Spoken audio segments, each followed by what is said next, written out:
Columbia Network takes pride in presenting Orson Welles and the Mercury Theatre on the air in the third broadcast of a unique new series dramatizing famous narratives by great authors. This is the first time that a complete theatrical producing company has been brought to radio, and the Columbia Network again welcomes Mr. Welles and his associates to its own stations and to the stations of the Canadian Broadcasting Corporation coast to coast. Every week, Orson Welles invites our listeners to suggest their favorite titles.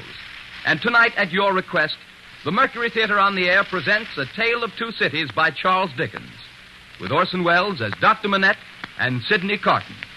A Tale of Two Cities.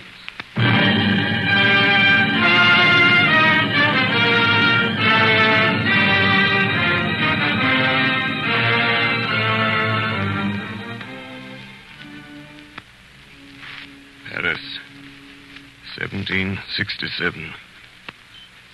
I, Alexander Manette, unfortunate physician, write this melancholy paper in my doleful cell in the Bastille. Hope has quite departed from my breast. I write these words with a rusty iron point, dipped in scrapings of soot and charcoal from the chimney, mixed with blood. One cloudy night, 10 years ago, I was walking along the quay by the river. Dr. Manette. Dr. Manette. That is my name. Dr. Manette, formerly of Beauvais. I am that Dr. Manette. Will you please to enter the carriage, Dr. Manette? Gentlemen, pardon me, but I usually inquire who does me the honor to seek my assistance. Doctor, your clients are people of condition. Enough. Will you please to enter the carriage? They were armed, and I was not. I got in silence. We left the streets behind, through the north barrier, onto a country road, and presently stopped at a solitary house. I saw that the two men were brothers.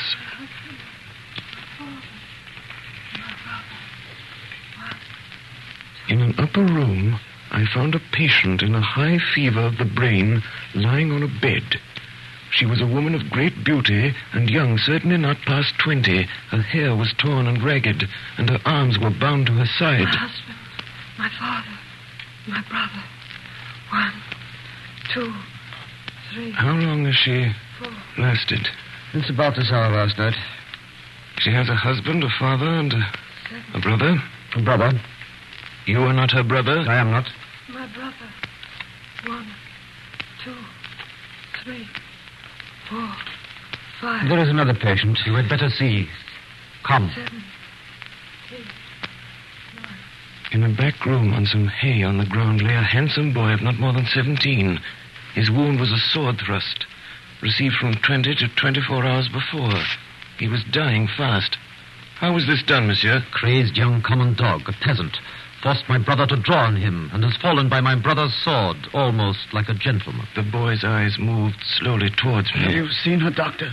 I have seen her. She is my sister, Doctor. She was a good girl, married to a good young man, too. One of his tenants. We are all tenants of his. But the Marquis of Saint-Ambremont saw her, and what do you think they did? He and his brother. You know, Doctor, that is among the rights of these nobles to harness us common dogs to carts and drive us. They so harnessed my sister's husband and drove him all day, and all night kept him on the grounds in the unwholesome nights, quieting the frogs so that their noble sleep might not be disturbed. And then back in the harness in the day. Taken out of harness one day at noon to feed, if he could find food. He sobbed 12 times, once for every stroke of the bell, and died on her bosom. And then, when her husband was dead, that man took her away. I saw her pass on the road. I tracked him here, and last night I climbed in. A common dog, but a sword in my hand. I made him draw and fight with me. Common dog though I am. Where is he? He is not here. Marquis of Saint-Ambremont. In the days when all these things are to be answered for, I summon you and yours to the last of your bad race to answer for them. I mark this cross of blood upon you as a sign that I do it. He put his hand to the wound in his breast, and with his forefinger drew a cross in the air. He stood for an instant with a finger yet raised, and as it dropped, he dropped with it, and I laid him down, dead. My husband, my father, my brother. I One, returned to two, the bedside of the girl. 4, The sound of her voice never ceased. She lingered on for a week. Then, on the 8th day... Well, she is dead. She is dead. I congratulate you, my brother. 5 nights later, toward 9 o'clock, a man in a black dress rang at my gate, demanded to see me, and softly followed my servant, Ernest Defarge, upstairs, into the room where I sat with my young wife. An urgent case, Doctor. Won't detain you long. I have a coach waiting. When I was clear of the house, a black muffler was drawn tightly over my mouth from behind, and my arms were pinioned. The 2 brothers crossed the road from a dark corner and identified me. Not a word was spoken.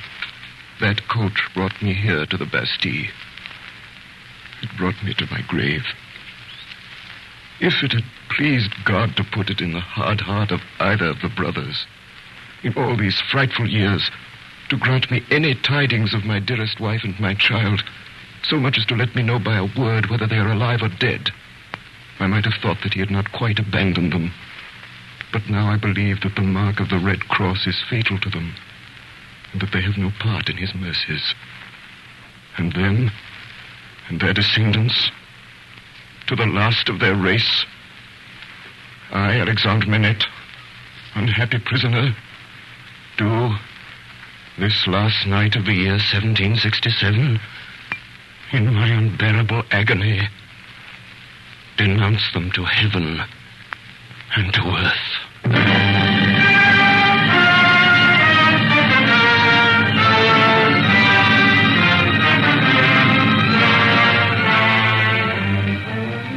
The words are written in scrapings of soot mixed with blood on scraps of crumbling paper.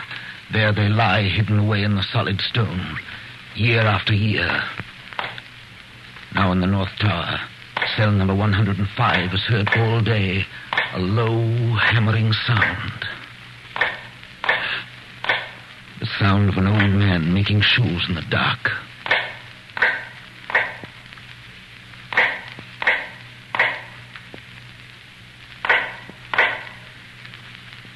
One day, after 18 years, the sound stops, and for a while, North Tower cell number 105 is empty.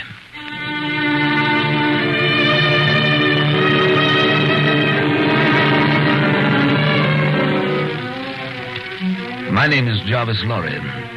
Most of the characters in this history are people whom I first encountered in the course of business on behalf of Tellson's Bank, London and Paris, of which I have been for many years a partner. This is a history of events that took place in London and across the Channel in France in the terrible years immediately preceding and during the Great French Revolution. 1785, the Dover Road. What o'clock do you make it, Joe? 10 minutes good past 11. Oh, my blood, and the Dover coach not atop a shooter's hill yet. Hey, Joe. What do you say, Tom? I say an horse. There's a canter coming up, Joe. I say a horse at a gallop, Tom. Gentlemen, in the king's name, all of you. Hello! You there! Stand the right fire! Is that the Dover Mail? Never you mind what it is. What are you? Is that the Dover Mail? What do you want to know? I want a passenger if it is. What passenger? Mr. Jarvis Lorry. Gentleman of the name of Lorry. Answer straight. Yes, what is it? Does somebody want me? Mr. Lorry, What's the matter? a dispatch sent after you from over yonder. Kelson and Company. He can come close, guard. There's nothing wrong. I hope there ain't. Hey, you! Come in at a foot pace. Let's have the dispatch. Here it is, Mr. Lorry. Joe? Guard, there's nothing to be afraid of. I belong to Tellson's Bank in London. I'm going to Paris on business. Now read this. If so be as you're quick, sir. Wait for Miss Manette at Dover. You see, guard, it's not long. Messenger. Yes, sir. Take back my answer to London. Here it is. Recalled to life. Recalled to life? Yes, Mr. Lorry. Good night.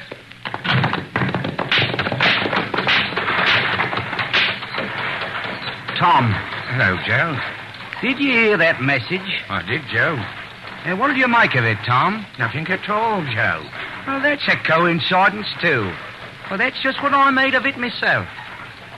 This way for the Calais packet. This way for the Calais packet. We sail with the tide, ladies and gentlemen. All aboard for Calais. Glad to have you with us again, Mr. Lorry. I'm expecting a young lady aboard, a Miss Manette. She may ask for Mr. Jarvis Lorry, or she may ask for a gentleman from Tellson's Bank. But when she comes, will you show her to my cabin? Very good, sir. We sail with the tide, ladies and gentlemen. All aboard for Calais. Miss Manette? Sit down, if you please. Thank you. Miss Manette, it's very difficult to begin. Miss Manette, I'm a man of business. I have a business charge to acquit myself of. The story relates to one of our customers. The story? Yes. One of our customers, a French gentleman, a scientific gentleman, a doctor. A doctor? Miss Manette, if your father had not died when he did, Don't be frightened, miss. As I was saying, if Monsieur Manette had not died, if he had suddenly and silently disappeared, if he had been spirited away to some dreadful place, then the history of your father would have been the history of this unfortunate gentleman, the Doctor of Beauvais. I entreat you to tell me more, sir. I will, I'm going to. Can you bear it? I can bear anything but this uncertainty. Miss Manette, your father has been found in the house of an old servant in Paris. We're going there. He's alive.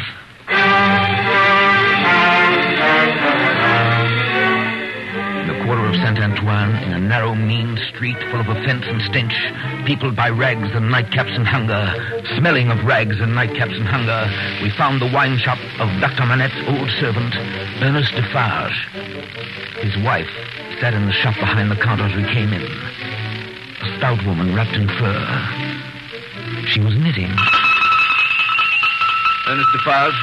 That's me. May we have a word with you? Willingly, sir. My name is Jarvis Lorry of London. This is Miss Manette. Come with me, then. I'll take you to him. He's very high, a little difficult. Better to begin slowly.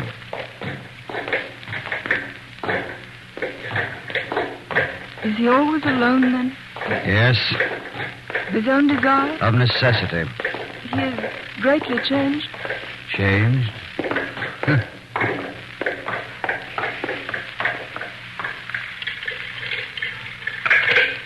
The door's locked.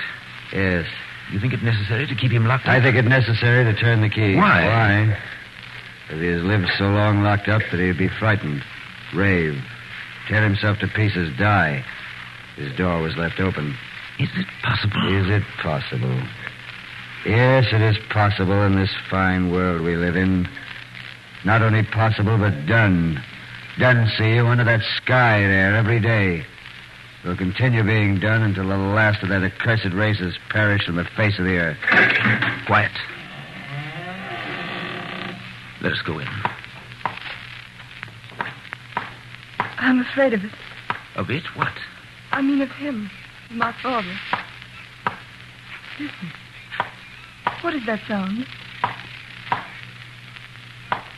Faintly, through the dark, with his back toward the door, we saw a white-haired man sitting on a low bench, stooping forward.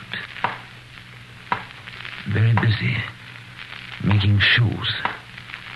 Father. Good day, Manette. Good day. Still hard at work, I see. Yes. Yes, I'm working. I want to let in a little more light here. You can bear a little more? Well, what did you say? You can bear a little more light? I must bear it. If you let it in. You have a visitor, Manette. What did you say? Here is a visitor. Show him the shoe you're working at. Take it, monsieur. Now tell monsieur the maker's name. I forget what it was you asked me. The maker's name. Did you ask me for my name? Yes, I did. 105 North Tower.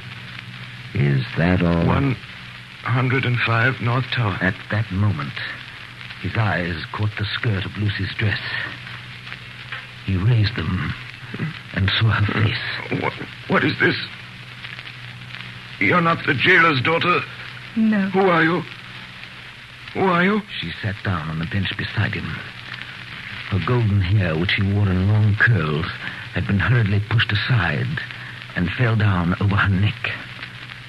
Advancing his hand, little by little, he took it up and looked at it.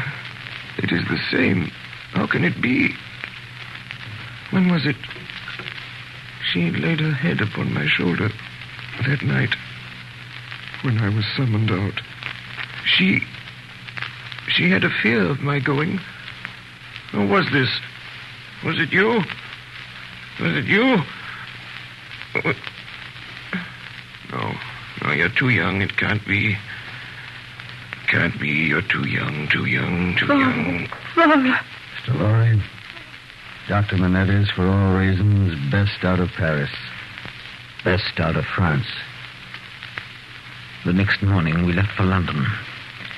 As we drove off, we left Monsieur and Madame Defarge standing on the doorstep looking after us.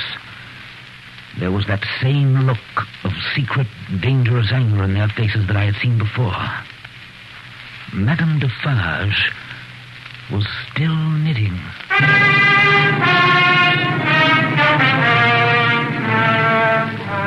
The next night we were in Calais. There we boarded the packet and after a rough voyage reached England in safety. I was to be reminded of that voyage. 5 years later, a trial was held at the Old Bailey at which I was summoned to appear in company with Miss Lucy Manette and Dr. Alexander Manette, all three of us, as witnesses for the Crown. Is all shipped exact? What's coming now? The treason case. The quartering one? He'll be drawn on an orderly wheel. He'll be off eggs. Then he'll be taken down and sliced before his own face. Then his head will be chopped off and he'll be cut in quarters. That's the sentence. If he's found guilty, you mean? Oh, they'll find him guilty. Don't be afraid of that. The prisoner was brought in. A young gentleman of about 25, well-grown and well-looking. He was very pale. For a moment his eyes turned to where we sat. Then the indictment was read. Charles Darnay, you're a false traitor to our serene, illustrious, excellent Prince, our Lord the King, by reason of your having on divers occasions, by divers means and ways, assisted Louis the French King in his wars against our serene, illustrious, excellent Prince King George. That is to say, by coming and going between the dominions of our said serene, illustrious, excellent Prince, those the said French Louis, and wickedly, falsely, treacherously. Prisoner, do you plead guilty or not guilty? Not guilty. I shall now prove, my lord, to the satisfaction of yourself and this jury, that the prisoner Charles Darnay, though young in years, is old in these treasonable practices which today claim forfeit of his life. That this correspondence with our national enemy is not a correspondence of today, nor of yesterday, nor even of last year or the year before that. That as long as 5 years ago... First witness for the Crown, Mr. Jarvis Lorry. Jarvis Lorry. Mr. Lorry, are you a partner of Tellson's Bank? I am. On a certain night in November, 1775, did business occasion you to travel between Calais and Dover by the packet ship? It did. Mr. Lorry, look upon the prisoner. Have you seen him to your certain knowledge before? I have. When? At Calais that night, the prisoner came aboard the packet and made the voyage with me. At what hour did he come aboard? A little after midnight. In the dead of night, eh? Were you traveling alone, Mr. Lorry, or with any companion? With 2 companions, a gentleman and a lady. They're here. They're here! Miss Manette! Miss Manette! Miss Manette, look upon the prisoner, Charles Darnay. Miss Manette, have you seen the prisoner before? Yes, sir. Where? On board the packet ship just referred to, sir. You are the young lady just referred to? Most unhappily, I am. Answer the questions put to you. Miss Manette, had you any conversation with the prisoner? Yes, sir. Recall it. When the gentleman came aboard... You mean the prisoner? Yes, my lord. Then say the prisoner. When the prisoner came on board... Did he come on board alone? No. How many were with him? One, a French gentleman. Did they confer together? Yes, they seemed angry. I thought I heard the prisoner say, "There is a curse on our house. You have brought a curse on our house." Miss Manette, the court is not interested in what you think you overheard. What conversation did you have with the prisoner? Soon after we started, he noticed that my father was very tired and in a very weak state of health. The prisoner was very kind and useful to my father. I hope I may not repay him by doing him harm today. The prisoner's conversation, Miss Manette. What did the prisoner say to you? He told me that he was traveling on business of a delicate and difficult nature, which might get people into trouble, and that he was therefore traveling under an assumed name. He said that in England, my father... Alexander Manette! Dr. Alexander Manette! Dr. Manette! Dr. Manette, look upon the prisoner. As the old man looked at Darnay, his face for an instant became frozen, as it were.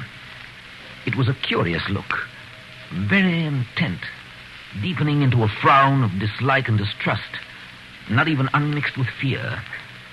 It passed so quickly that few could have noticed it. Dr. Manette, have you ever seen this prisoner before? Once when he called on us at my lodgings some 3 years ago. Can you identify him as your fellow passenger aboard the packet ship, or recall his conversation with your daughter? Sir, I can do neither. Is there any particular and special reason for your being unable to do either? There is.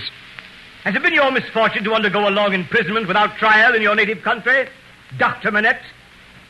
A long imprisonment. Were you newly released on that occasion? They tell me so. Have you no remembrance of the occasion? None. My mind is a blank.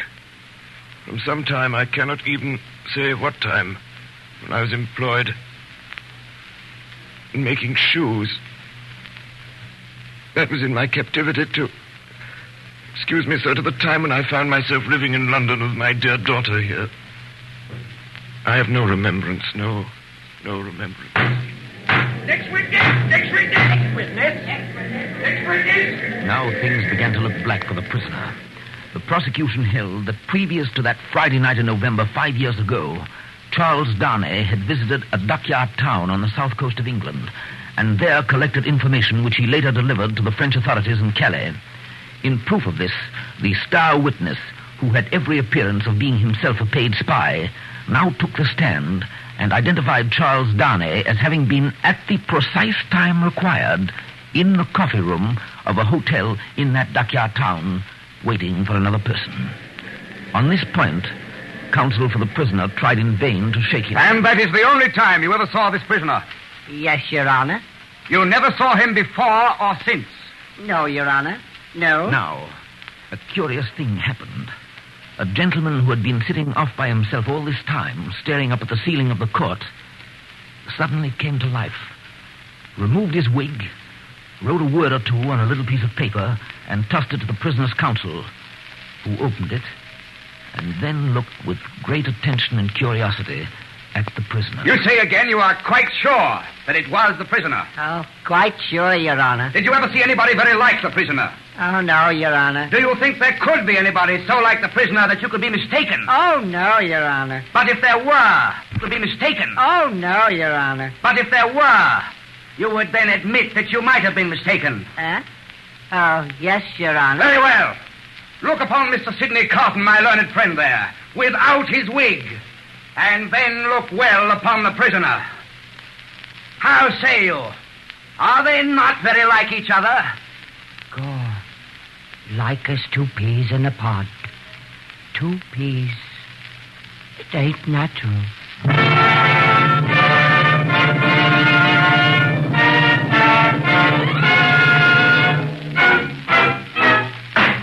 Gentlemen of the jury, do you find the prisoner Charles Darnay guilty or not guilty?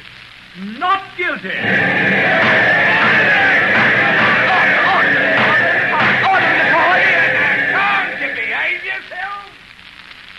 The lights were nearly all out in the passages as I left the court with the prisoner, Charles Darnay.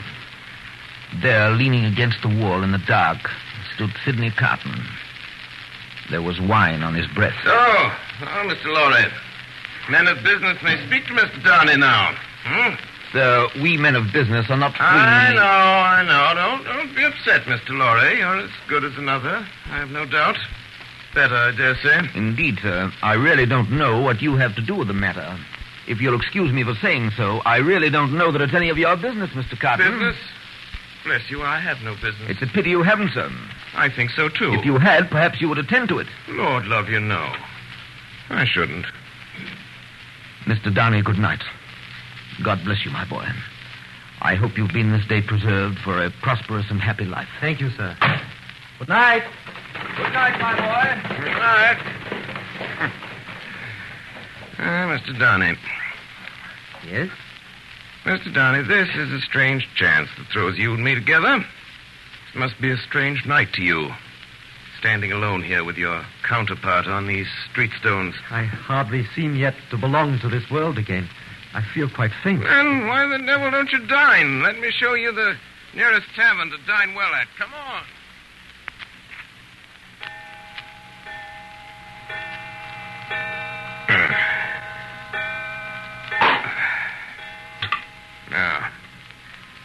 Now, Mr. Darnay, now that you've eaten, do you feel that you belong to this terrestrial scheme again? It must be an immense satisfaction for you. Waiter! Another bottle of wine. To me, the greatest desire I have is to forget that I belong to it. There's no good in it for me, except wine like this. All right, for it. So we're not much alike in that particular, Mr. Darnay. Indeed, I begin to think we're not much alike in any particular. You and I. Except that we look alike. Now your dinner's done. Why don't you call a health, Mr. Darnay? Why don't you give you a toast? Why, what health? What toast? Why, it's on the tip of your tongue. It ought to be. It must be.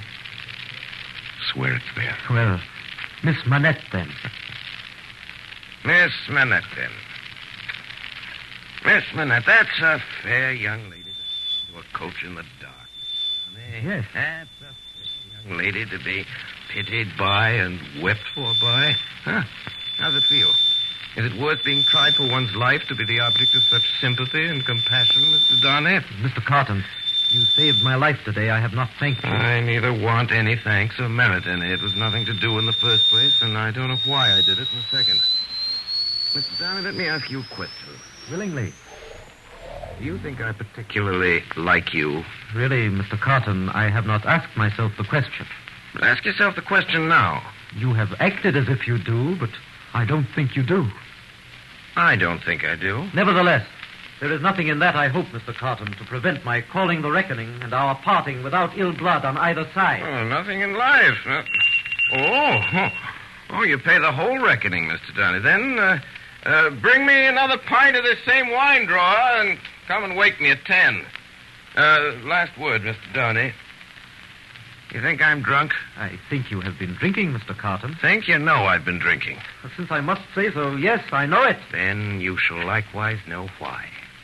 I am a disappointed drudge, sir. I care for no man on earth, and no man on earth cares for me. That is very much to be regretted, Mr. Carton. You might have used your talents better. Maybe so, Mr. Darnay. Maybe so and maybe not, but don't let your sober face elate you, however. You don't know what it may come to. Good night, Mr. Darnay. Drawer! Drawer! Where's that bottle of wine?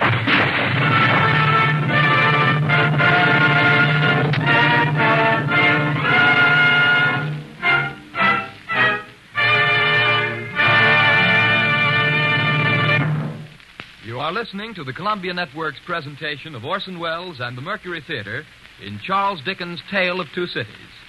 We pause a moment now for station identification. This is the Columbia Broadcasting System.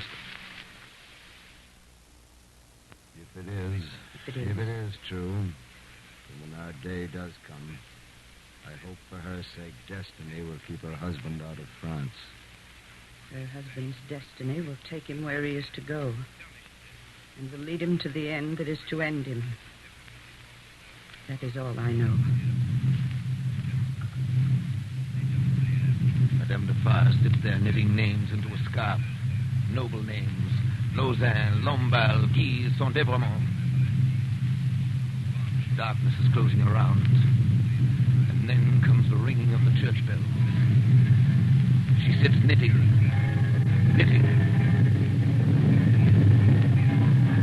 Another darkness is closing in, when the church bells will soon be melted into thunder cannon, when the drum shall be beating to drown a wretched voice.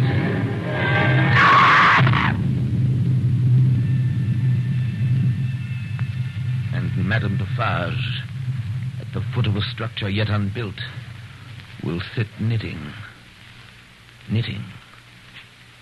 counting dropping heads. London, 1789.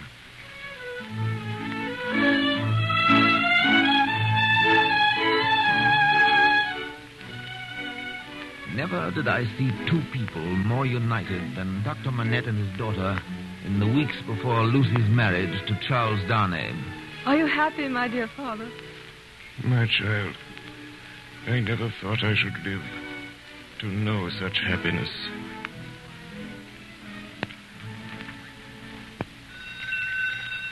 An occasional visitor to their house in Soho Square was Sidney Carton.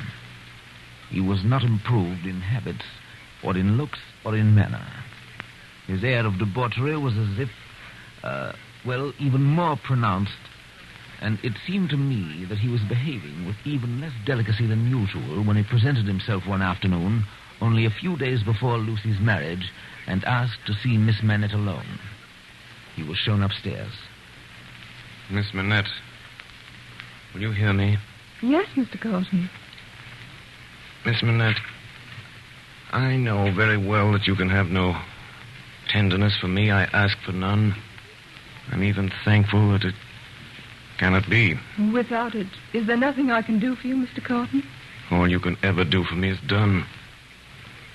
I wish you to know that even the last dream of my soul, in my degradation, I've not been so degraded, but at the sight of you with your father and of this house, the stirred old shadows that I thought had died out of me.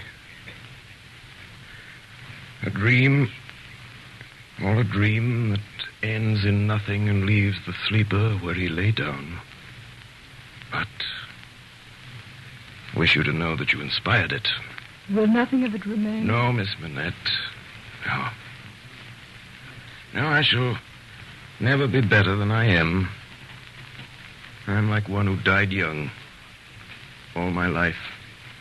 Might have been. Don't be afraid. I'll never refer to this again, only in the hour of my death I shall hold sacred this one good remembrance. That my last avowal of myself was made to you, and that my name and faults and miseries were gently carried in your heart. Do you believe this of me, Miss Manette? I do. And this, too, believe. For you and for any dear to you, I would do anything. Remember sometimes. Remember that there is a man who would give his life to keep a life you love beside you. Goodbye, Lucy. Goodbye.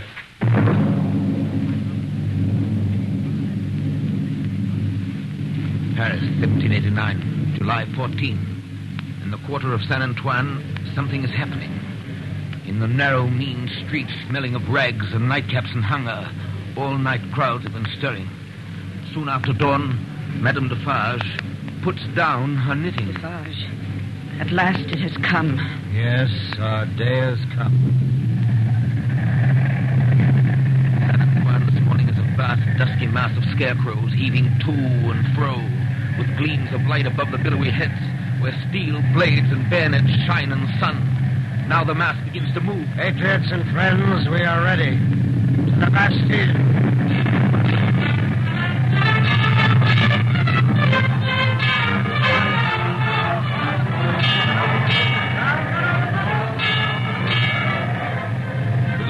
Rises wave on wave, depth on depth, overflowing the city.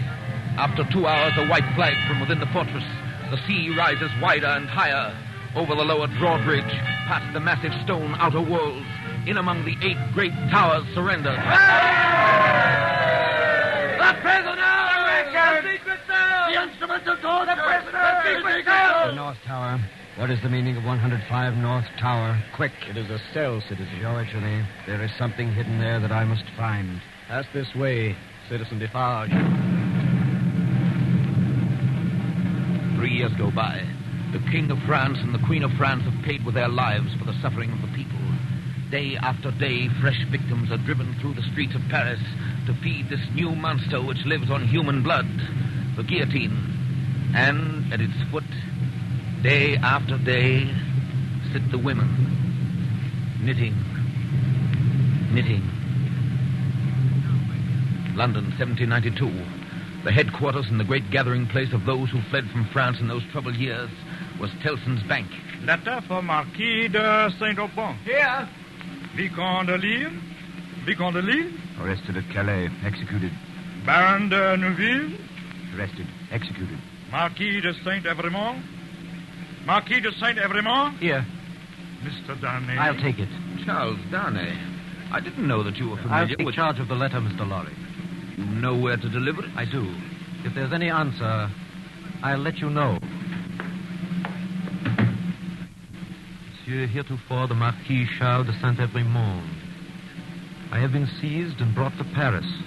The crime for which I am to lose my life is, they tell me, treason against the majesty of the people, in that I have acted against them for an emigrant. You are that emigrant. It is in vain that I tell them that even before the confiscation of emigrant property, according to your commands, I had collected no rent and forced no taxes. Their only answer is that I have acted for an emigrant. Where is that emigrant? I beg you, Monsieur heretofore the Marquis, to come to my rescue and release me. I pray you, be true to me, your poor servant. Yes, Darnay? I have the answer to that letter. So soon? It is to a prisoner in the La Force prison in Paris. And what is the message? Simply that he has received the letter and will come.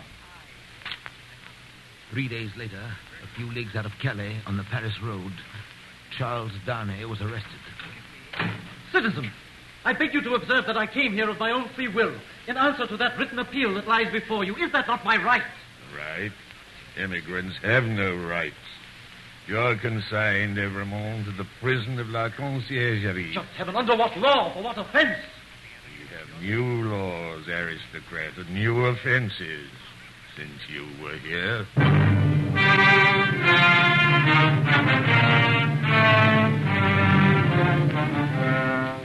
News reached London through a secret agent of Tellson's Bank that Charles Darnay was in prison in danger of death. 3 days later, we were in Paris. Lucy with her child and Dr. Manette. Come in. Good evening, citizen. Do you know me? I've seen you somewhere. Perhaps at my wine shop. I noticed standing in the door a heavily built woman, silently knitting. Madame Defarge? Yes. That she may be able to recognize the faces and know the persons. It is for their safety. Mr. Lorry. Lucy, this man has a letter for you from Charles. Oh, thank you. Dearest, take courage. I am well, and your father has influence around me. You cannot answer this. Kiss our child for me. Is that his child? Yes, madam. This is the prisoner's little child. It is enough, my husband. I have seen them. We may go. Oh, madame. Yes, aristocrat. Madame, you will be good to my husband. You will help him to see him if you can. What is it that your husband says in that little letter? Influence, no. He says something about influence. He says... Perhaps it will release him. As a wife and a mother, I implore you to have pity on me. My husband is innocent. The wives and mothers we have been used to see have not been greatly pitied. All our lives we have seen our women suffer. Poverty, hunger, thirst, sickness, misery. We have seen nothing else. We have borne this a long time. Is it likely the trouble of one wife and mother would be much to us now? Goodbye, aristocrat. Charles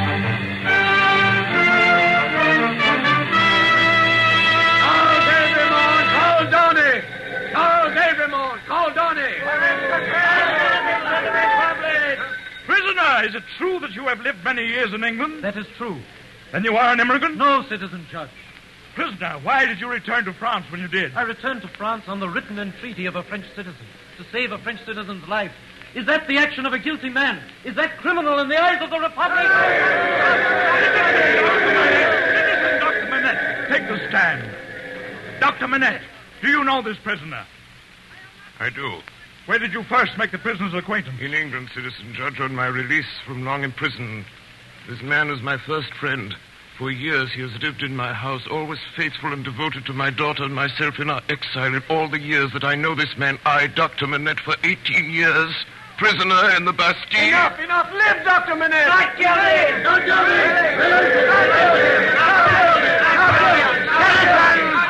Citizens! Wait! This prisoner has been denounced for a crime against the Republic. Before this prisoner is released, I demand in the name of the Republic that this denunciation be read aloud. Why waste Charles Everyman called Darnay. Suspected and denounced enemy of the Republic. Aristocrat. One of a family of tyrants. One of a race proscribed. Charles Everyman called Darnay. In right of such prescription, doomed to die. Was the accused denounced openly or secretly? Openly, President. By whom? 3 voices. First, Ernest Defarge, wine vendor, a San Antoine. Good. Second, Ernest Defarge, his wife. Good. Third, Alexander Manette, physician. I protest. This is a forgery and a fraud. The accused is the husband of my daughter, who says that I denounced the husband of my child. Citizen Manette, be still. If the Republic should demand of you the sacrifice of your child, you would have no duty but to sacrifice her. Be silent! On the 14th of July, 1789, at the taking of the Bastille, a paper was found by Citizen Ernest Defarge, concealed between 2 stones in the chimney of a cell known as 105 North Tower. The writing is the writing of Dr. Manette. I, Alexander Manette. Let it be read! I, Alexander Manette, unfortunate physician, write this melancholy paper in my doleful cell in the Bastille. Hope is quite departed from my heart. I go down and sentenced to the last of their race. I, Alexander Manette, unhappy prisoner, do this last night of the year, 1767, in my unbearable agony, denounce to the times when all those things shall be answered for. I denounce them to heaven and earth. Death!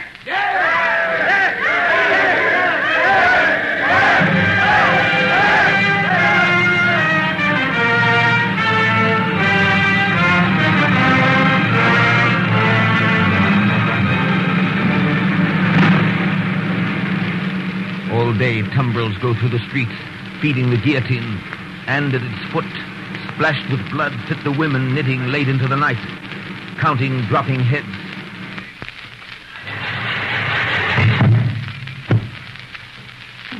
Don't be alarmed, Mr. Lorry.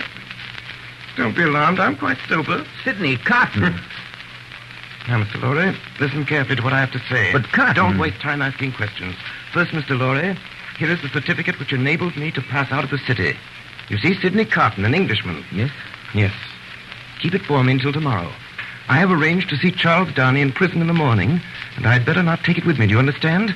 Why not? I prefer not to do so. Now, take this paper. It's a certificate enabling Dr. Manette and his daughter and her child at any time to pass the barrier and the frontier, you see? Yes, but You can buy the means of traveling the coast as quickly as the journey can be made. You have money. Order your horses to be ready at 2 p.m. Well? It shall be done. Tell Lucy tonight, for the sake of her child and her father, tell her and press upon her the necessity of leaving Paris with them and with you at that hour. Tell her it was her husband's last wish. You think she'll consent? I believe Have so. all these arrangements made in the courtyard, and here, even to the taking of your own seat in the carriage, and then, the moment I come to you, take me in and drive me away. Do you understand that? I understand that whatever happens, I am to wait for you. You have my certificate in your hand with the rest. The instant my place is occupied, you start for England. Promise me solemnly that nothing will make you alter the course on which you now stand pledged to each other. Nothing, Carton. Remember these words tomorrow. Remember them. Change the course or delay for any reason, and no life can possibly be saved. Many lives dear to us must inevitably be sacrificed. I will remember them. I hope to do my part faithfully. Yes, yes. And I hope to do mine. In the black prison of the conciergerie, the doomed of the day await their fate. They are 52. Even before their cells are quit of them, new occupants have been appointed. Before their blood runs into the blood spilled yesterday, the blood that is to mingle with theirs tomorrow is already set apart.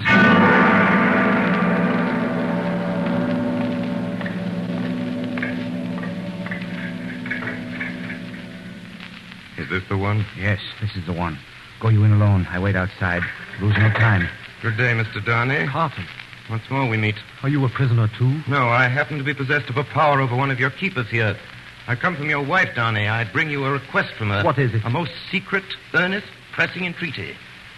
No time to ask me why I bring it or what it means. I have no time to tell you. You must comply with it. Take off these boots you wear and draw on mine. Here's Why? the chair. Now, hurry. Draw on these boots of mine. Put your hands to them. Put your will to them. Quick. Carton, there's no escaping from this place. It can never be done. You'll only die with me. It's madness. It would be madness if I asked you to escape, but do I? Of course not.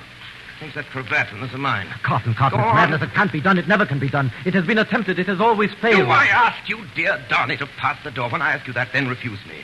There are pen and ink and paper on this table. Is your hand steady enough to write? Why, Then yes. write what I shall dictate. Quick, friend, quick. Write exactly as I speak. To whom do I address To it? no one. Do I date it? No. No. If you remember the words that passed between us long ago, you will understand this when you see it. You do remember them, I know. It is not in your nature to forget them. Have you written forget them? I have. Is that a weapon in your hand? No, I'm not armed. What is in your hand? You shall know directly. Write on there, but a few words more. I am thankful the time has come when I can prove them. That I do so is no subject for regret or grief. What is that vapor? Vapor? Something in the air? I'm conscious of nothing. Take up the pen and finish. Hurry, hurry. If it had been otherwise, I should have had so much the more to answer for. If it had been otherwise. If it had been otherwise. Darnay. Darnay. Good. Hey there. Quick. Come in. Have him change his coat. Now, call for help. Take me to the coach. You? Him, man, with whom I've changed. You go out by the gate by which you brought me in. Of course. I was weak and faint, and you brought me in, and I'm fainter. Now you take me out. The parting is overcome us. Such things happen here often, too often. Quick, call for help. You swear not to betray me. Man, don't waste time taking yourself to the courtyard. You know him. Place him yourself in the carriage, show him yourself to Mr. Laurie, and tell him to remember my words of last night and his promise of last night, and drive away. Hey there! Hey! Help! And England!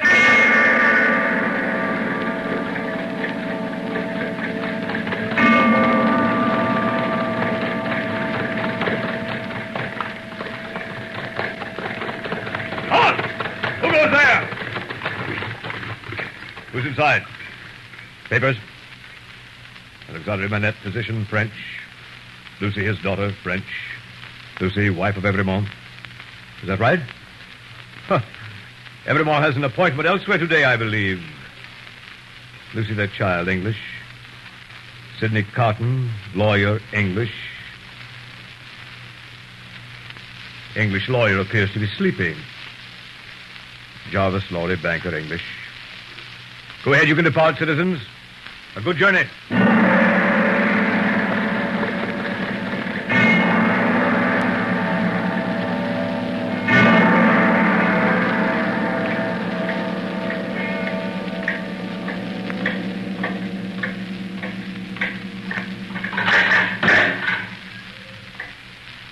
Follow me, Evermore. I'm ready. Down, Abramo! Down, everyone! Witches, Abramo! Stand to back there, next to the girl! Sit down, everyone! To the guillotine! 18!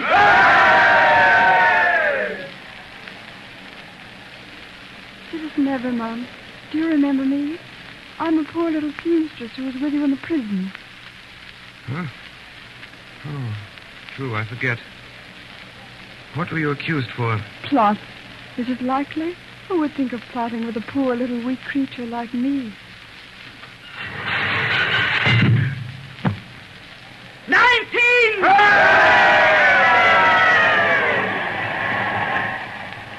I'm not afraid to die, but I've done nothing. Citizen Evermond, will you let me hold your hand? I'm not afraid, but I'm little and weak. It will give me more courage. 20!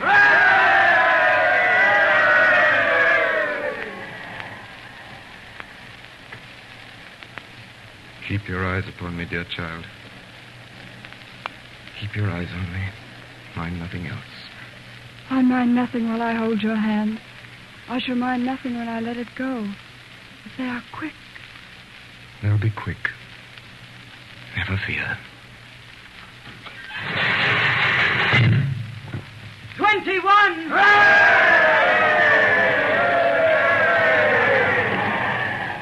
Has the moment come?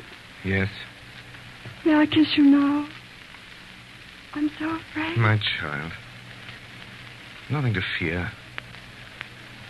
I see these men around me.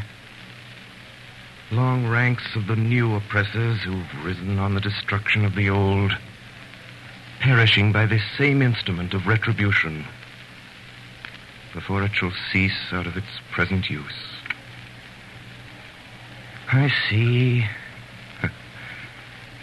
I see the lives for which I lay down my life. Peaceful, useful, prosperous, and happy in that England which I shall see no more. You know, I see her father restored and faithful to all men in his healing office and at peace. I see her at this moment with a child upon her bosom who bears my name. And I hear her tell the child my story with a tender and a faltering voice. Number 22. Goodbye, little one.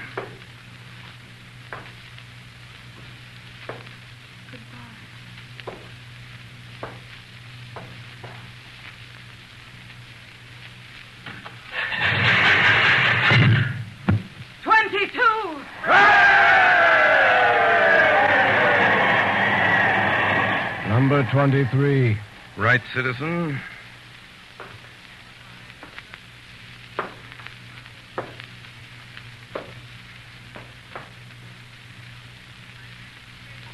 It is a far, far better thing that I do than I've ever done. It is a far, far better rest that I go to than I have ever known.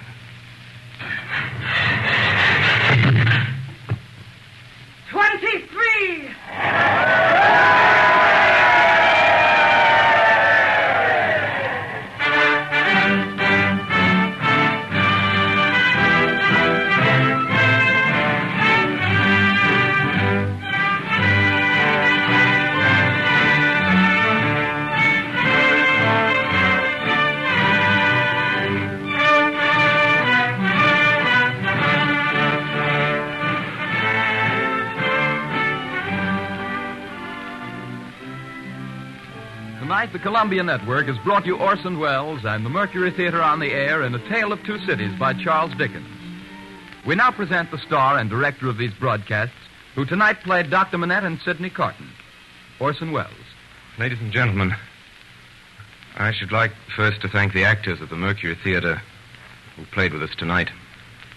Among them were Martin Gable as Mr. Laurie, Ray Collins as the prosecutor, Edgar Berrier as Charles Darnay, Frank Reddick as Defarge, Eustace Wyatt as the clerk and the judge, Kenneth Delmar as the counsellor for the defense, Betty Gard as Madame Defarge, Erskine Sanford as the president, Mary Taylor as Lucy Manette. Next Monday night, we do a novel by one of the most distinguished of living statesman authors, John Buchan, Lord Tweedsmuir, the Governor General of Canada. It is 39 Steps, the famous story of the weeks immediately before the Great War. A story of spies and intrigue and a man with hooded eyes. Please tune in next week. Tonight's production was done at your request, and we intend to choose later works in this series on the basis of your letters to us. We're reading all the letters with the greatest of interest, and we thank you for your valuable suggestions. And now, good night, ladies and gentlemen. Until next Monday at this same time.